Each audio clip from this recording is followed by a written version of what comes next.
Welcome to lesson 4 of asteroids. In the last lesson we were left with the space shuttle being able to move by pressing the S key and rotate clockwise and anti-clockwise using the X and Z key. The S key could also stop the asteroids and the H key made it hyperjump. If yours does not do that, then please make sure that you follow the video series to rectify that situation. Okay, in this lesson then we're going to actually begin to make the firing mechanism using missiles, but also we're going to have it so that the missiles, when they hit the asteroids, destroy them, and when the asteroids, what we call an intersect, that means overlap the space shuttle, that will destroy the space shuttle and end the game.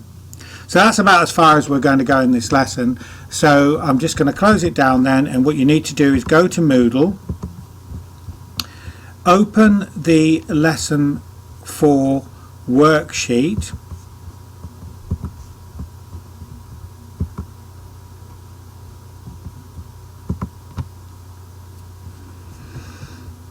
right. The first thing we need to do then is we need to create a new picture box for the missile. We also need to have a direction for the missile, and I'll explain that in a minute, and a boolean for fire, so we know when the missile is firing or not. Now that needs to go at the top of the program where the global variables should be.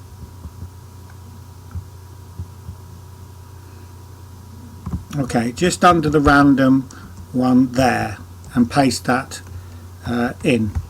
Okay, so that sets up the new picture box for the missile, but the direction has to be 1. Now we also had a direction here which was for the space shuttle. Let me show you that, and remember that the space, if I move that across here, you can see that the 1, 2, 3 and 4, so if I put it to position 1, then that corresponds to that one, that's position 2, sorry, then 3, and if you look over this side, 4, 5, 6, 7, 8 and 1. Now imagine we're going to fire a missile out of here, okay, so it fires up until it reaches the top, which is the top of here, which is 0. Remember the bottom here is 5.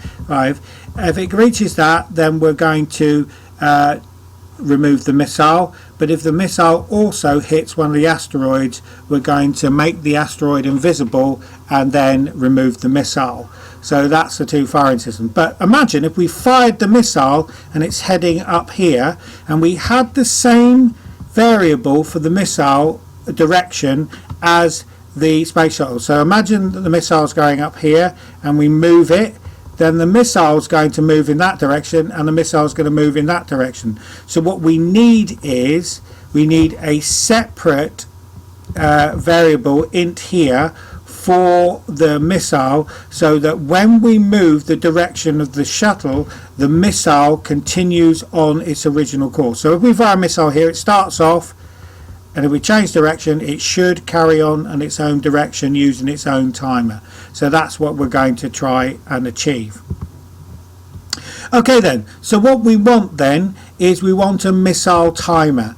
So we're going to copy the code here, or the identifier name here. We're going to go back to the form, and we're going to use the toolbox to find a timer. So we need to be on the form, and we go to the toolbox and we look for components and we drop on a timer, and this timer then should be named missile. Notice there's a space at the end, just get rid of that or else it won't take, and it says there basically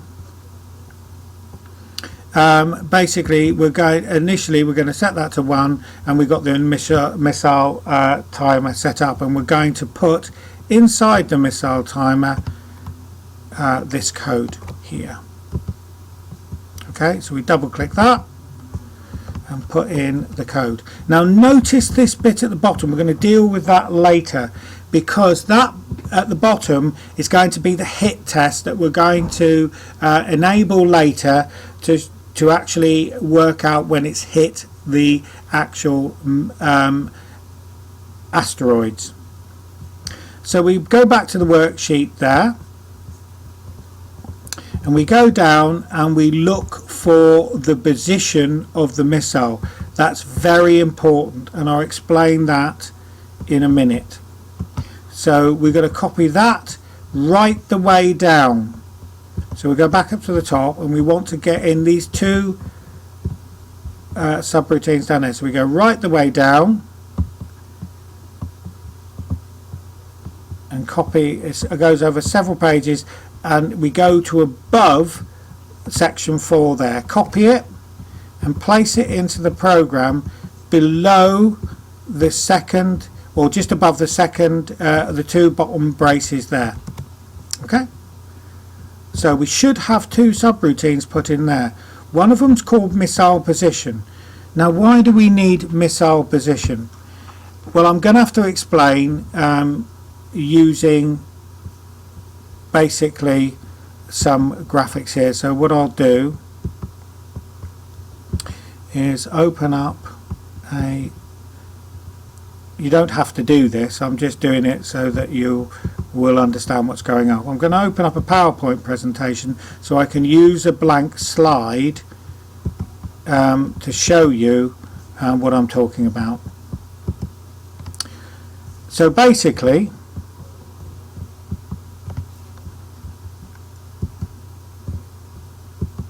open up a pen,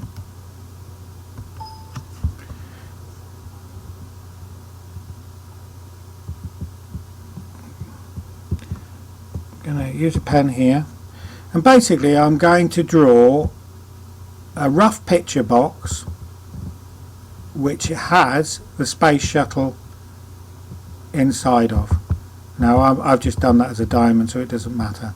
Now the X, we've got this point here, which is the left and the top position, left and top position that we use to move the space shuttle last time. So you can move the left position and it moves it that way or that way, and the top position from top to bottom like that.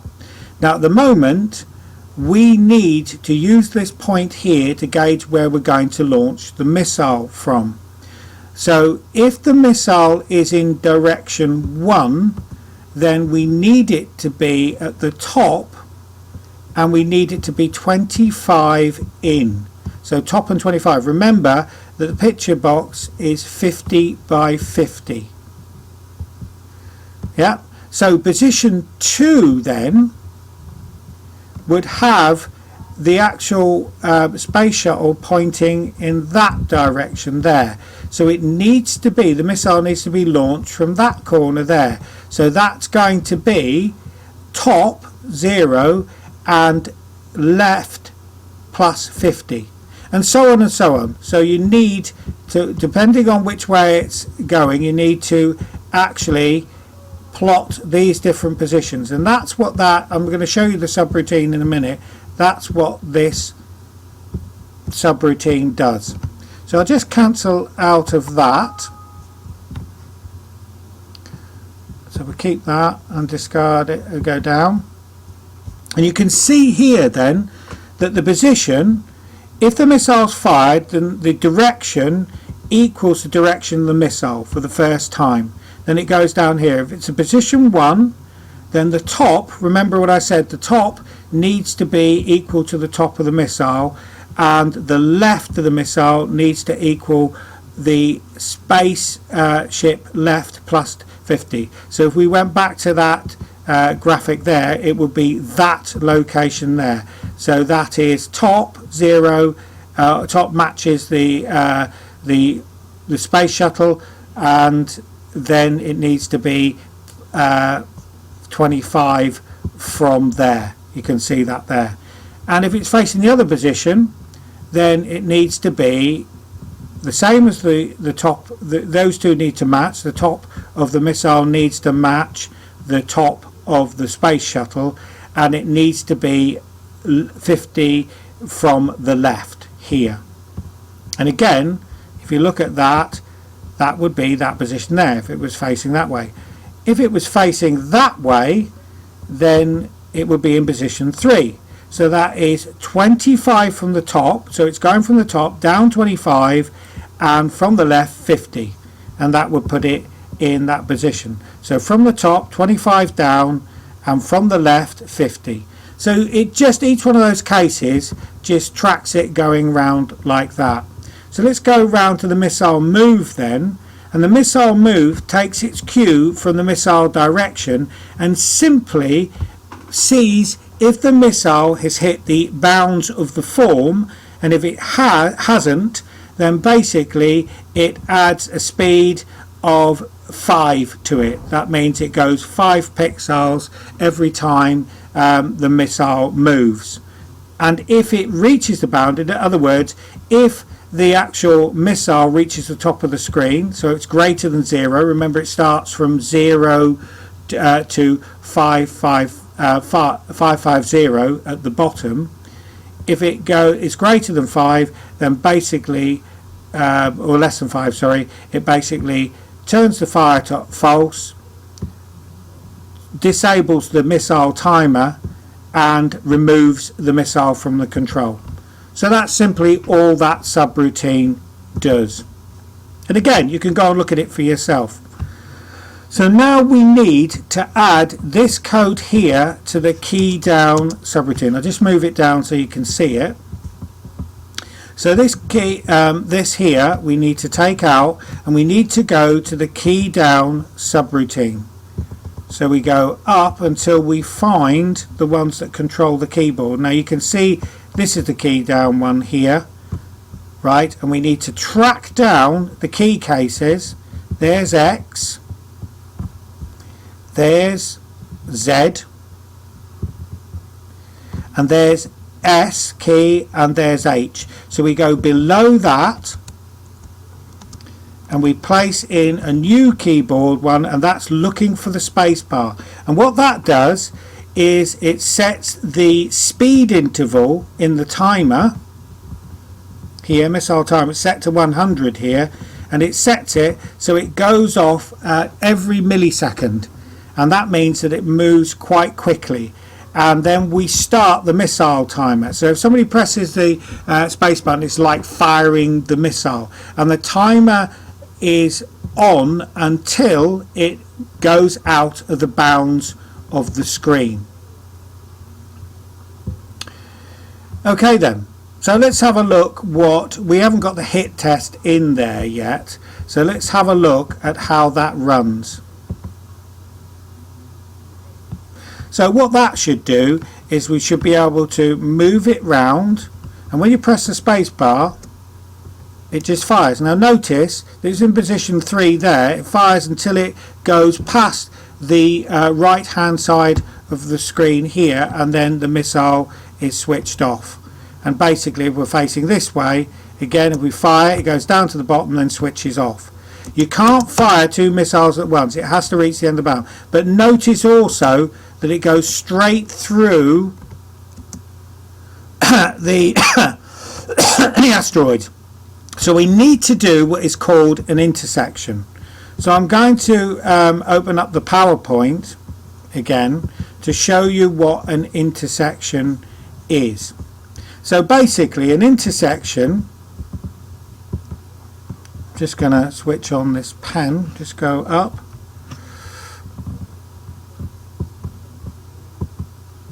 Now imagine we've got 2 picture boxes, one here and one here, okay, and they're moving towards each other. Okay, now if one of them is a missile or an asteroid hitting the spaceship, then we reach this position here where we've got one picture box overlapping ever so slightly another picture box. At this point here is an intersection. So the intersection is where the 2 overlap here, okay, And that's what we're going to look at next when they're intersecting. There's going to be two types of intersect. One, when a missile, a small picture box, intersects with a asteroid, and we've got another one where the asteroid touches, this could be an asteroid here, touches the spaceship, and that means that it will destroy the spaceship.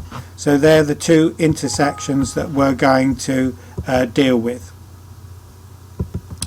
Okay then, so what we're going to do is go back to the worksheet here, and we've got the first subroutine called hit test here. So we take that hit test subroutine, which is under section 5, and we place it at the bottom of our code above the two braces here. So we go down to the two bottom braces here and we paste it in. Now what that does, if you look at the command here, it says hit test if fire is true. So that's what that means, fire. So that's a boolean that we set when we fired the missile. Then we go round 5 times and we look at all the asteroids. So we look at 0 to 5, we look at all the asteroids, and if the bounds, that is, this is the bounds of the picture box here, if the bounds of the picture box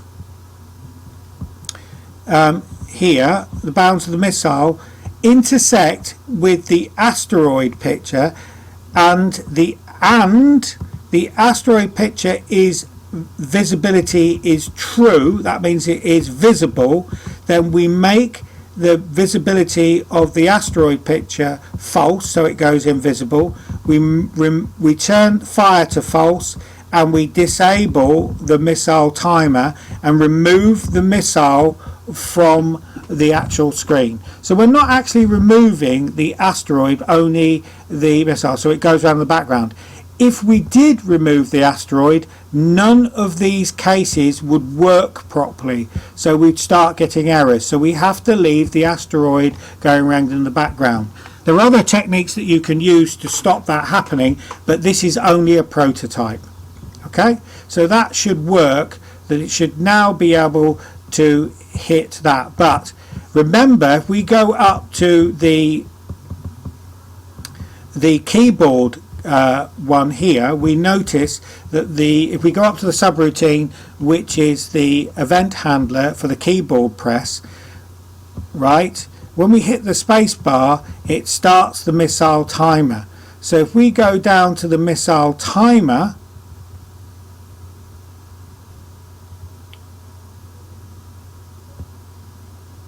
where is it? That's just about that. Right, there's the missile timer there. Okay, and we note then that this bit here, the hit test, has been disabled. So we're going to get rid of those two. I'll do that again. We're going to get rid of the 2 forward slashes so that we can call that subroutine if the missile hits. So we can go, every time we move the missile, we make sure that it tests to see if it's hit anything. So if we go round now the spaceship will not be destroyed if an asteroid hits it at the moment, but we can see that it's going, then it intersects, it's going and it intersects, it's going and then it intersects, going, missed, going, intersects, and that's basically it. The game sort of finishes prematurely there, and you can sit there firing nothing into space. But what it doesn't do at the moment is the spaceship, if we run it again, if the spaceship is hit by a asteroid, as this one's going to do here, there is no intersection, so therefore nothing happens. The only intersection we put in there at the moment is to hit the asteroids. Okay, so we now have to put that in.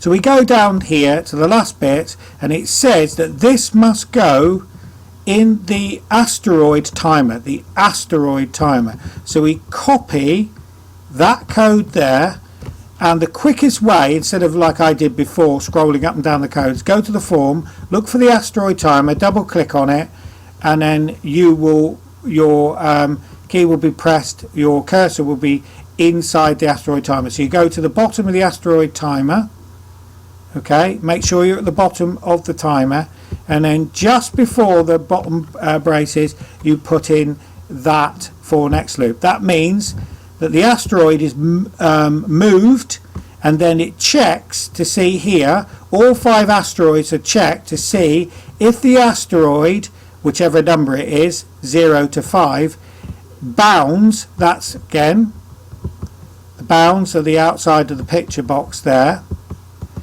intersect with the spaceship, and the asteroid is visible.